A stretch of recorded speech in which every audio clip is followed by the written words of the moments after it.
طب بص يا غالي، ده تطبيق مجال، تطبيق اللي اخترقه كده تمام. مش عايز اقول بس كلمه اختراق كده عشان الفيديو ما يوقفش. عملت ده تطبيق مجال جامد، والتطبيق مش مجاني. يعني انت لما مفكر ان التطبيق مجاني فاطلع كده بره وما تسمعش الفيديو. انما عايز تسمع الفيديو تعرف التطبيق مميزاته وعايز تشتريه، تمام قشطه. غير كده مفيش تطبيق يتاخد، تمام. عشان بس الناس المحنكه ومش عارف بتاع، مش هتاخد التطبيق غير لما تدفع حقه. ده اللي عندي. اول حاجه كده عندنا النسخه دي نسخه الضحيه، دي اللي هتبعتها للشخص اللي انت عايز ايه تجيب من عنده الحاجات. انا قلت لك مش عايز اقول كلمه الاختراق يعني عشان ايه الفيديو، تمام. فدي الفيديو، فدي التطبيق اللي انت تبعته للشخص، تمام. عندنا التطبيق ده على هيئه ان هو بيزود متابعين انستجرام. طبعا انت لما بتجي لي بشوف انت عايز على هيئه ايه وانا بعمل لك النسخه اللي انت عايزها. ده عندك تطبيق الادمن، بنبدا نخش على الادمن، بيطلب مننا كود المعرف. كود المعرف ده انا اعمله واجي لك. طيب انا كده عملت كود المعرف، هنبدا نخش نضيف كود المعرف وندوس تسجيل دخول. سجل معانا يا باشا، تمام.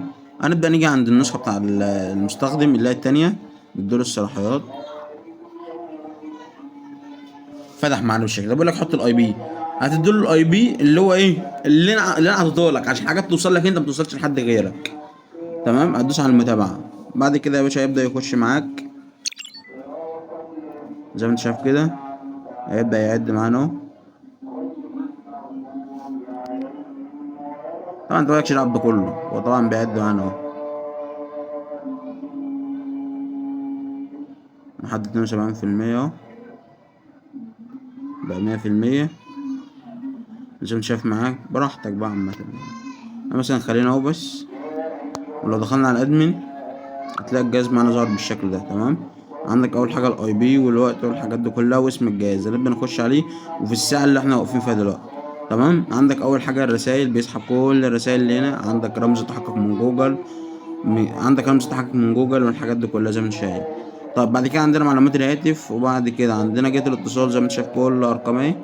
وبعد كده عندنا معلومات الجهاز قلناها. عندنا بقى ملفات الجهاز، بيسحب ملفات الجهاز زي ما انت شايف، تمام. بعد كده عندنا الصور، صعب صور يا اسطى بس انا اعمل بلر او الصور وكده زي ما انت شايف. شوف بيسحب صور قد كيف،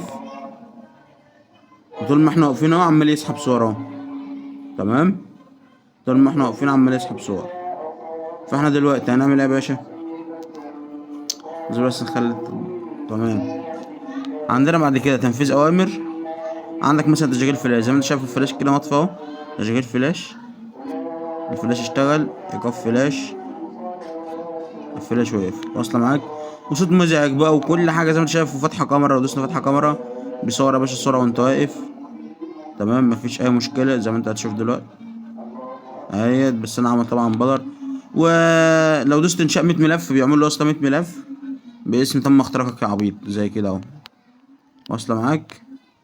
وارسال رساله، وارسال رساله صوتيه، ومعرفه موقع الضحيه زي ما انت شايف، وقفل الهاتف فوق موقع، وتسجيل صوت، وفتح كاميرا، وفيسبوك، وصوت مزعج، وفرمطه زي ما انت شايف، وكل الحاجات دي وتطبيقات ومعلومات المطور.